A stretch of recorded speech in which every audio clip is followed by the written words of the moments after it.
SMA dan SMK jajaran Kota Yogyakarta beserta guru dan staf yang saya cintai dan saya banggakan, seluruh siswa-siswi SMU dan SMK wilayah Kota Yogyakarta.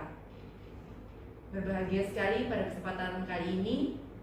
Perkenalkan, saya Kasat Binmas Polresta Yogyakarta, Kompol Leonisha, ingin menyampaikan materi tentang penanggulangan kenakalan remaja. Pertama-tama mari kita pengertian tentang kenakalan remaja. Yang pertama adalah menurut Kamus Besar Bahasa Indonesia, kenakalan remaja adalah perilaku remaja yang menyalahi aturan sosial di lingkungan masyarakat tertentu. Sedangkan pengertian kenakalan remaja menurut seorang sosiolog bernama Kartini Kartono ialah perilaku jahat atau kenakalan anak-anak muda yang merupakan gejala sakit atau patologis secara sosial pada anak remaja yang disebabkan oleh satu bentuk pengabaian sosial, sehingga mereka itu mengembangkan bentuk tingkah laku yang menyimpang. Dari pengertian-pengertian ini kita bisa pahami bahwa kenakalan remaja menurut dalam konsep psikologi yang dijelaskan oleh seorang tokoh bernama Elizabeth B. Murlock, seorang ahli psikologi perkembangan, menyatakan secara psikologis remaja adalah usia di mana individu berinteraksi dengan masyarakat dewasa, atau usia di mana anak tidak lagi merasa di bawah ikatan orang-orang yang lebih tua, melainkan dalam tingkatan yang sama, sekurang-kurangnya dalam masalah hak. Perlu kita garis bawahi di sini, remaja masuk dalam sebuah rentang kehidupan di mana ada masa peralihan antara anak dan dewasa, sehingga remaja merasa masih mencari jati diri, masih mencari pengakuan akan menjadi apa mereka nanti. Setelah memahami pengertian dari kenakalan remaja tadi, kita juga perlu mengetahui apa saja faktor penyebab terjadinya kenakalan remaja. Karena apa? Dengan kita mengetahui faktor-faktor yang ada, kita dapat selanjutnya menganalisa untuk selanjutnya dapat mencari solusi dari pemecahan masalah tersebut. Jadi faktor-faktor yang menyebabkan terjadinya kenakalan remaja itu ada, saya bagi menjadi 3, yaitu faktor internal, faktor eksternal, serta faktor lainnya. Faktor internal itu sendiri, yang pertama, krisis identitas. Perubahan biologis dan sosiologis pada diri remaja memungkinkan terjadinya 2 bentuk integrasi. Yang pertama, terbentuknya perasaan akan konsistensi dalam kehidupannya. Yang kedua, tercapainya identitas peran. Kenakalan remaja terjadi karena remaja gagal mencapai masa integrasi yang kedua, yaitu mencapai identitas peran sebagai apa seorang remaja tersebut. Kemudian faktor internal yang kedua adalah kontrol diri yang lemah. Remaja yang tidak bisa mempelajari dan membedakan tingkah laku yang dapat diterima dengan yang tidak dapat diterima akan terseret pada perilaku dalam tanda kutip nakal. Begitupun bagi mereka yang telah mengetahui perbedaan 2 tingkah laku tersebut, namun tidak bisa mengembangkan kontrol diri untuk bertingkah laku sesuai dengan pengetahuannya.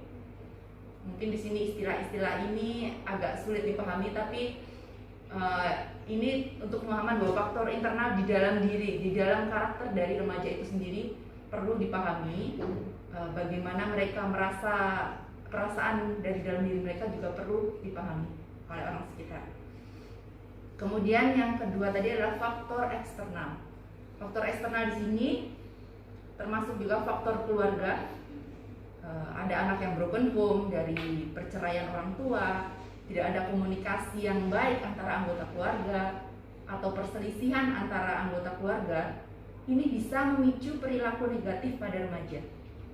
Pendidikan yang salah ini, maksudnya pendidikan yang salah dalam hal keluarga, seperti terlalu memanjakan anak, tidak memberikan pendidikan agama atau kurang memberikan pendidikan agama, penolakan terhadap eksistensi anak, bisa menjadi penyebab terjadinya kenakalan remaja.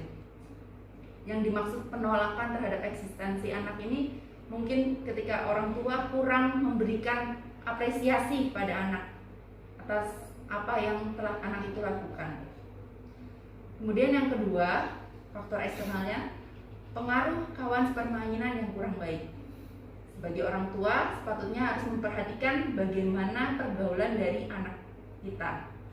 Apakah mereka berkawan dengan orang-orang yang membawa perilaku positif atau perilaku negatif, sehingga hal tersebut sering juga menjadi pemicu atau faktor penyebab kenakalan remaja. Yang ketiga, faktor eksternal dari komunitas atau lingkungan tempat tinggal yang kurang baik. Bisa jadi dia tinggal di kawasan atau lingkungan yang kurang mendukung, misalnya tidak ada suasana yang bisa membawa pengaruh positif terhadap anak tersebut. Yang ingin saya perjelas di sini, khususnya situasi di kota Yogyakarta, maraknya geng-geng sekolah ataupun geng-geng anak remaja yang seringkali memiliki konotasi yang negatif, itu juga merupakan faktor eksternal terjadinya kenakalan remaja. Kenapa saya sebut begitu? Karena ketika seorang anak tidak mendapatkan perhatian yang cukup dari orang tua atau dari orang terdekat, maka yang dicari adalah kawan sepermainan atau kawan yang ada di sekolah. Ketika dia sedang ingin mengekspresikan apa yang dia ingin ungkapkan yang tidak dia dapat dari orang tuanya, maka dia bisa terjerumus ke pergaulan teman-teman yang membentuk geng-geng sekolah yang memang di sini geng sekolah itu tidak baik dan tidak ada hal-hal positif. Kalau misalnya kita ingin mencari hal positif, tentu banyak seperti kegiatan-kegiatan seni ataupun olahraga. Namun untuk geng-geng sekolah kebanyakan mereka melakukan pengerusakan atau mereka mengganggu ketertiban lingkungan sosial, berkelahi, dan itu membawa hal-hal yang negatif bagi anak tersebut. Kemudian juga ada komunitas. Ya, geng itu merupakan komunitas yang menyebut diri mereka solid dan kompak, tapi harus anak-anak sadari bahwa tidak selamanya yang solid dan kompak itu perlu kita ikuti, terutama yang memiliki kredibilitas yang tidak baik. Tolong tumbuhkan lagi kesadaran dalam diri anak-anak sekalian untuk menjauhi komunitas ataupun geng-geng yang ada di sekolah. Mohon maaf sebelumnya, tadi saya tidak bermaksud menyampaikan bahwa di setiap sekolah itu ada terbentuk geng, namun seperti yang telah saya sebutkan tadi, bahwa anak-anak yang tergabung dalam sebuah kelompok atau suatu komunitas itu mereka memang anak-anak yang kelebihan energi, bisa kita katakan kelebihan energi, sehingga perlu menyalurkan energi tersebut menjadi ke hal-hal yang negatif. Jadi mungkin terbentuknya komunitas tersebut juga di luar pengetahuan dari sekolah, sehingga ini membawa kita ke faktor selanjutnya, yaitu faktor lainnya. Itu lebih banyak ke reaksi frustasi diri dari remaja tersebut, gangguan berpikir dan intelijensia pada diri remaja. Biasanya ini terjadi ketika terlalu banyak tuntutan dari orang tua. Ketika dituntut untuk bisa nomor 1, kadang terjadi terlalu banyak belajar. Seperti kita ketahui bersama bahwa sesuatu yang berlebihan itu bisa mengakibatkan hal yang tidak baik. Kemudian kurangnya kasih sayang orang tua atau keluarga. Di sini biasanya orang tua yang bekerja, walaupun saya tidak menyebutkan semua orang tua yang bekerja adalah orang yang kurang memberikan kasih sayang kepada anaknya, tapi kebanyakan orang tua yang bekerja lebih fokus untuk bekerja daripada untuk memperhatikan anaknya, sehingga mungkin ini perlu disampaikan lagi kepada orang tua atau wali murid untuk meluangkan waktu setidaknya sehari pada saat pulang kerja, gunakan quality time atau waktu yang berkualitas dengan anak-anak. Kemudian kurangnya pengawasan diri dari orang tua atau guru. Di sini saya juga tidak mengatakan bahwa di pengawasan di sekolah-sekolah sangat kurang, tapi memang ada kalanya sekolah atau orang tua itu kecolongan sehingga terjadi tidak menyadari bahwa anaknya ada kenakalan remaja pada anaknya itu. Kemudian dampak negatif dari perkembangan teknologi modern. Seperti kita ketahui bersama, teknologi modern di sini membawa kita pada era media sosial. Media sosial ini sangat amat berperan bagi perkembangan anak.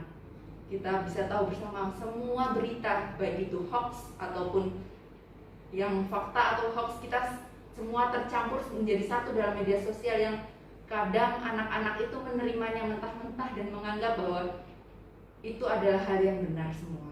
Jadi mereka merasa ingin meniru tindakan yang ada dalam media sosial itu. Kemudian dasar-dasar agama yang kurang. Dasar-dasar agama ini maksud saya bukannya pelajaran agama di sekolah itu kurang, tapi mungkin selain di sekolah, anak juga perlu mendapatkan pelajaran agama di rumah, terutama dari orang tua. Misalnya mengawasi, kalau di agama Islam, mengawasi apakah anaknya sholat 5 waktu, bisa mengaji atau membaca Al-Quran. Itu cukup untuk bisa setidaknya menambah pendidikan agama yang bisa mengacu kepada perilaku anak. Kemudian tidak adanya media penyalur bakat atau hobi. Jadi kadang anak merasa saya menyenangi ini, tapi mungkin orang tua tidak suka. Misalnya ya ini ya, ada anak yang suka main game. Kita tidak tahu sebenarnya anak sedang berpikir ingin menjadi seorang desainer game. Itu bisa saja terjadi, tapi kadang orang tua atau orang di sekitarnya tuh mengabaikan keinginan anak tersebut. Kemudian faktor yang lain adalah masalah yang dipendam. Ketika ada masalah, kebanyakan anak-anak mungkin sulit untuk menceritakan kepada orang lain atau kepada orang yang tidak dia percaya, sehingga masalah itu dia pendam dan dia tidak menceritakan. Masalah yang dipendam terlalu lama dan tidak diceritakan bisa menimbulkan perilaku anak tersebut menjadi menyimpang. Kemudian yang terakhir, bosan terhadap kegiatan tertentu. Nah, di masa pandemi ini anak-anak sekolah dipaksa untuk melaksanakan pembelajaran secara online, sehingga kegiatan tersebut tentu membuat anak menjadi bosan. Dia tidak berinteraksi dengan kawan, dia tidak istilahnya dia hanya di dalam rumah, tidak keluar, tidak tidak berkegiatan yang keluar gitu, sehingga dia merasa bosan dan akhirnya mencari kegiatan yang negatif. Bapak, Ibu guru dan anak-anak yang berbahagia, berikutnya tentang bentuk-bentuk kenakalan remaja. Ada beberapa macam bentuk kenakalan remaja yang bisa kita ketahui bersama, yaitu yang pertama penyalahgunaan narkoba, kemudian yang kedua perilaku seksual sebelum menikah atau seks bebas. Ini biasanya pengaruh dari media sosial yang ketika ataupun sinetron-sinetron yang sudah kadang terlalu vulgar sehingga menyebabkan anak-anak itu menjadi ingin melakukan hal yang belum pantas mereka lakukan. Kemudian perkelahian atau tawuran antar pelajar. Ini biasanya terjadi ketika yaitu saya sebut tadi, anak-anak itu kelebihan energi bergabung dalam sebuah komunitas. Akhirnya mereka mencari kegiatan yang tentunya adalah hal yang negatif, yaitu berupa tawuran antar pelajar supaya mereka tuh mendapatkan kebanggaan gitu, kalau bisa memenangkan dari kelompok lain itu merasa bangga, sehingga disitulah timbul tawuran antar pelajar tersebut. Kemudian kebut-kebutan di jalan raya. Ini juga merupakan hal yang patut kita menjadi perhatian kita bersama, terutama bagi anak-anak yang belum boleh memiliki SIM. Ini sangat rawan ketika mereka belum boleh memiliki SIM, tapi mereka diperbolehkan menggunakan kendaraan bermotor oleh orang tuanya. Ini sangat perlu menjadi perhatian kita bersama, sehingga jangan sampai para orang tua ataupun guru silakan untuk selalu rutin mengecek anak-anaknya semua menggunakan sepeda motor, apakah mereka sudah memiliki SIM atau belum. Saya rasa kalau usia kelas 1 SMA itu belum waktunya memiliki SIM, sehingga harus menunggu 17 tahun untuk bisa memiliki SIM, dan kalau sebelum itu masih bisa diantar oleh orang tua. Sehingga jangan merasa, kadang-kadang orang tua mungkin merasa saya repot, saya harus kerja, saya nggak bisa ngandelin, biar saja anak saya pakai motor sendiri, toh dia sudah bisa. Jangan merasa seperti itu, tapi turutilah aturan-aturan yang sudah ada, yaitu undang-undang lalu lintas dan jalan yang sudah mengatur usia berapa yang diperbolehkan mengambil surat izin mengemudi. Kemudian bentuk-bentuk kenakalan remaja yang lainnya yaitu peredaran pornografi di kalangan remaja, baik dalam bentuk gambar, majalah, video, obat-obat perangsang, nafsu seksual, dan alat kontrasepsi. Nah, ini perlu juga dari pihak sekolah mungkin bisa rutin melakukan inspeksi mendadak, sehingga jangan sampai ada biasanya kan kalau anak-anak remaja itu mereka mencari, ya seperti yang saya bilang tadi, ketika mereka ingin mencari jati diri, mereka rasa ingin tahunya tinggi, jadi apa saja mereka ingin tahu, dan ketika mencoba hal-hal yang seperti ini jangan sampai terjadi pada anak-anak kita. Kemudian bentuk lainnya seperti melakukan pengerusakan terhadap fasilitas umum. Nah, ini kebanyakan yang terjadi vandalisme di coret-coret dinding, terutama dinding atau di depan toko yang ada di, biasanya itu toko-toko yang sudah lama tutup, kemudian mungkin dirasa tidak ada pemiliknya sehingga merasa bebas untuk melakukan kejahatan. Padahal itu adalah hal yang salah, sehingga jangan sampai hal tersebut dilakukan.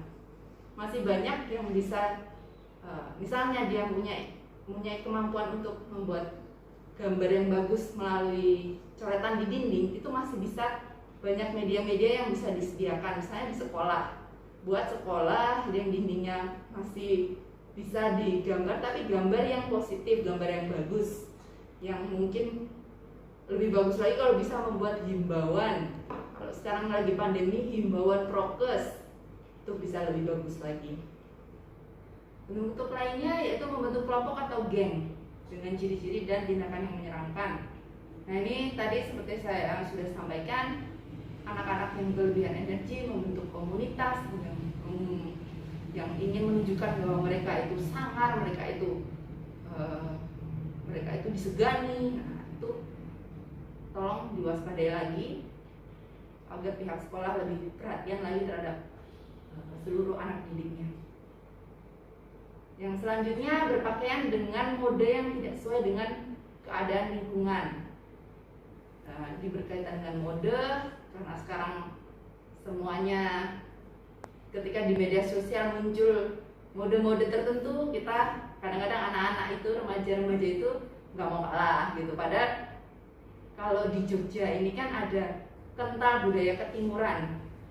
Nah, kadang kalau di media sosial yang sekarang lagi ngetren tuh TikTok namanya ya. Jadi ada menari-menari menjoget menggunakan pakaian yang kelihatan pusarnya. Itu kan tidak sesuai dengan budaya ketimuran kita, maka jangan diikuti. Kemudian bentuk-bentuk kenakalan remaja yang terakhir, minum minuman keras, membolos sekolah. Nah, ini sangat jangan sampai terjadi di kota Yogyakarta, sehingga kita ini kan, kota Yogyakarta ini kan kota pelajar, kota budaya, sehingga jangan sampai kita membuat predikat tersebut pelan-pelan memudar hanya karena oh anak-anak sekolahnya banyak yang melakukan kenakalan remaja. Kita sampai pada apa sih peran orang tua dan guru dalam menangani masalah yang terjadi pada remaja. Di sini saya ingin menekankan kepada peran orang tua. Peran orang tua dari anak atau siswa itu menanamkan pola asuh yang baik pada anak sejak dini. Jadi sejak kecil sudah mulai ditanamkan pola asuh yang baik. Jadi jangan misalnya di waktu umurnya masih di bawah 7 tahun jangan melakukan sebenarnya di semua umur ya, jangan melakukan kekerasan pada anak, itu sangat amat tidak dibenarkan. Itu merupakan pola asuh yang salah. Kemudian yang kedua, membekali anak dengan dasar moral dan agama. Di setiap wilayah biasanya di setiap desa atau kampung biasanya ada musola atau masjid yang menyediakan bukan menyediakan atau mengadakan yang namanya TPA. Biasanya tempat di mana berkumpulnya sore hari anak-anak untuk mengaji. Dimulai dari situ, hal sekecil itu anak kita diikut sertakan ke situ itu sudah membekali anak dengan dasar moral dan agama, karena di sana akan otomatis belajar agama sehingga bekal anak itu di sekolah lebih dalam lagi tentang agama. Kemudian yang ketiga, mengerti komunikasi yang baik dan efektif antara orang tua dan anak. Nah, komunikasi antara orang tua dan anak ini penting. Kadang kita merasa ketika anak sudah besar semakin sulit berbicara dengan anak kita. Nah, itu jangan sampai terjadi, sehingga kita harus memikirkan bagaimana cara sehingga tiap hari itu harus ada komunikasi yang terjalin dengan baik. Apakah itu di saat makan, apakah itu kita harus tahu, kita harus paham kapan anak kita bisa mendengarkan kita dengan baik untuk menyampaikan hal-hal yang perlu disampaikan. Karena pendidikan pertama dari anak itu adalah dari orang tua, sehingga sebagai orang tua harus menyadari dengan baik bagaimana bisa memberikan pendidikan yang baik bagi anaknya. Kemudian menjalin kerjasama yang baik dengan guru. Biasanya di sekolah-sekolah itu ada grup orang tua atau wali murid. Nah, ketika ada itu harus sebisa mungkin selalu koordinasi dengan guru atau wali murid terkait dengan perkembangan anak, sehingga jangan sampai adanya kecolongan atau tidak tahu ketika anaknya tiba-tiba terlibat dalam suatu hal yang negatif. Yang terakhir, menjadi tokoh panutan bagi anak, baik dalam perilaku maupun dalam hal menjaga lingkungan yang sehat. Sebagai pribadi, insan manusia, tentunya semakin hari kita harus berkeinginan untuk menjadi manusia yang lebih baik lagi. Itu karena apa? Karena kita merupakan panutan bagi anak-anak kita. Sehingga tanamkan bahwa untuk menjadi lebih baik adalah untuk anak kita juga untuk menjadi lebih baik lagi. Selain orang tua, guru juga memiliki peran yang penting dalam hal penanggulangan kenakalan remaja ini, yaitu bagaimana caranya dengan cara bersahabat dengan siswa. Di sini mungkin sudah banyak guru-guru yang bisa menyesuaikan dengan siswanya gitu. Jadi ada ya kalau dibilang gurunya gaul gitu, jadi bisa mengerti apa keinginan siswanya sehingga bisa memfasilitasi dan selalu memberikan perhatian kepada siswa. Kemudian menciptakan kondisi sekolah yang nyaman, yaitu ya bukan berarti kondisi sekolah yang nyaman adalah mengurangi peraturan-peraturan, tapi buat bagaimana aturan tersebut bisa nyaman dijalani oleh siswa-siswa. Kemudian memberikan keleluasaan siswa untuk mengekspresikan diri pada kegiatan ekstrakurikuler. Meskipun sekarang di masa pandemi ini pembelajaran online mungkin akan sangat berkurang sekali kegiatan ekstrakurikuler. Namun tidak ada salahnya untuk para guru mencari inovasi baru agar bagaimana caranya kegiatan ekstrakurikuler bisa tetap berjalan walaupun pembelajarannya melalui online.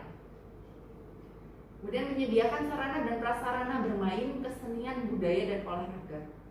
Ini yang seperti saya bilang tadi, untuk menyalurkan energi-energi yang lebih dari seorang anak itu salurkan ke arah yang tepat, kepada sarana dan prasarana yang tepat, bidang kesenian, kebudayaan, dan olahraga. Ini saya rasa sekolah bisa ya memfasilitasi. Kemudian meningkatkan peran dan pemberdayaan guru BP atau wakil kesiswaan. Ini saya rasa sudah berjalan. Setiap guru wakil kesiswaan itu sangat memperhatikan masing-masing anak didiknya. Jadi yang diharapkan bisa menerima curhatan-curhatan dari anak didiknya, sehingga bisa memahami dan sampai ada anak didik yang merasa bahwa dia tidak didengarkan gitu. Bapak Ibu guru dan anak-anakku yang berbahagia, tibalah pada kesimpulan, atau dalam halnya di sini saya ingin menyampaikan juga upaya penanggulangan kenakalan remaja yang telah dilaksanakan oleh kepolisian, yaitu upaya-upaya preventif yang dilakukan oleh personil dari kepolisian, terutama dari Satuan Pembinaan Masyarakat atau Satbinmas, yaitu Satbinmas dan Satsabara melaksanakan patroli di tempat-tempat rawan kenakalan remaja, melakukan penyuluhan-penyuluhan ke sekolah. Saya yakin ini sudah dulu ya, walaupun sekarang sangat dibatasi kegiatan untuk kerumunan dan memberikan penyuluhan, namun seperti sekarang ini secara tidak langsung saya melakukan penyuluhan kepada Bapak Ibu dan anak-anak semua, sehingga kemudian yang upaya yang selanjutnya penempatan Babin Kamtibmas. Saya yakin di sekolah-sekolah semuanya sudah tahu siapa babin yang ada di situ dan sudah kenal. Kemudian koordinasi dengan pihak terkait, ini yaitu dalam hal balai Dikmen atau komisi perlindungan anak. Kemudian ada juga himbauan Kamtibmas kepada masyarakat. Kenapa di sini saya sebut himbauan Kamtibmas kepada masyarakat, yaitu jangan sampai masyarakat itu menjadi penyebab atau tidak mengetahui adanya kenakalan remaja yang ada di wilayahnya, sehingga kita selalu mengingatkan juga kepada masyarakat sekitar untuk peduli terhadap adanya remaja-remaja yang di wilayah mereka. Di sini juga ada upaya represif, yaitu pada saat ada kejadian terkait dengan kenakalan remaja, yaitu pengrusakan atau penganiayaan, itu lebih banyak, terutama kalau pelakunya adalah anak di bawah umur, lebih banyak diselesaikan secara kekeluargaan. Dikarenakan program Kapolri saat ini yaitu presisi, kita mengutamakan restoratif justice, sehingga penyelesaian semua perkara diutamakan adalah dengan kekeluargaan. Terutama jika anak di bawah umur, mereka terlindungi oleh undang-undang perlindungan anak, sehingga mereka belum bisa berhadapan dengan hukum, atau mereka walaupun ada pembinaan yang telah dilakukan namun belum bisa diperkarakan. Untuk hal tersebut juga kita kerjasama dengan Komisi Perlindungan Anak, dan seperti dinas sosial atau untuk rehabilitasi pada kasus-kasus narkoba, rehabilitasi juga diperlukan. Untuk itu saya ingin mengingatkan sekali lagi kepada bahwa kenakalan remaja ini adalah tanggung jawab kita semua, tidak hanya individu dan remaja itu sendiri, tapi orang di sekitarnya seperti orang tua, guru, dan masyarakat sekitar. Semuanya mampu berperan untuk meminimalisir terjadinya kejadian tentang kenakalan remaja. Oleh karena itu, saya menghimbau pada seluruh guru dan seluruh anak-anakku, siswa SMA dan SMK di seluruh Yogyakarta, mari tumbuhkan kesadaran diri kita. Menjadi benar itu keren, menjadi benar taat peraturan itu keren, bukan so idealis ya. So idealis itu ketika orang mengatakan kamu so idealis, jangan merasa kemudian terus Anda jadi tidak mau melakukan hal tersebut. Namun tunjukkanlah bahwa diri Anda itu berbeda. Diri Anda bisa menjadi apapun yang Anda inginkan. Sehingga kejarlah cita-cita Anda dengan hal yang positif. Jangan melakukan hal-hal yang negatif yang bisa mempermalukan nama sekolah dan nama keluarga. Di sini saya, Kompol Leonisha, mengakhiri arahan saya. Semoga apa yang saya sampaikan bisa menjadi bermanfaat dan menjadi renungan bagi kita semua untuk menyadari bahwa kenakalan remaja itu bisa dicegah dan dari sedini mungkin, sehingga dengan tidak adanya kenakalan remaja, kota Yogyakarta bisa menjadi lebih maju dan lebih hebat dalam hal kota pelajar dan kota budaya. Terima kasih atas segala perhatian. Mohon maaf jika ada kekurangan. Wassalamualaikum warahmatullahi wabarakatuh.